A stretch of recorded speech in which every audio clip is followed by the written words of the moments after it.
baada ya kuahirishwa kwa mchezo wa jana baina ya Simba Sports Club dhidi ya Young Africans katika dimba la Benjamin Mkapa, Azam TV ambao pia wamekuwa wakionyesha michezo hiyo kupitia kingamuzi chao. Wao wametoa taarifa kwa umma kuhusiana na kuahirishwa kwa mchezo huo, jinsi gani walivyoweza kupata hasara.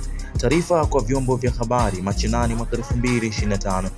Kuahirishwa kwa mechi ya Yanga mechi ya ligi kuu, mchezo namba 184 wa watani wa jadi kati ya Yanga na Simba.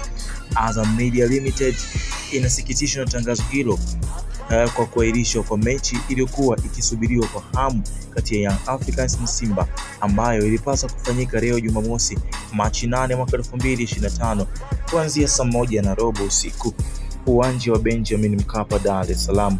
Tukio hili limeleta athari kubwa kwa mashabiki wa soka, wateja wetu na wadau wa mpira wa miguu kwa ujumla.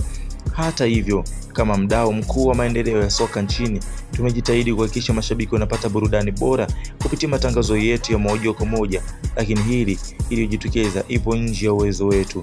Tayari timu yetu ya matangazo, yakiwa magari ya kurushia matangazo, kamera, mitambo mingine ya kurushia matangazo na timu nzima ya uzalishaji ilikuwa ipo uwanja wa Benjamin Mkapa kwa ajili ya mechi hiyo. Kuahirishwa kwa mchezo huu kumesababisha hasara kubwa kwetu kutokana na gharama za maandalizi, matangazo ya kuhamasisha mechi kwa vyombo mbalimbali vya habari, usumbufu kwa kampuni zinazotangaza bidhaa, huduma kwetu na wateja ambao wanaolipia kuangalia mpira kwenye visimbuzi vyetu.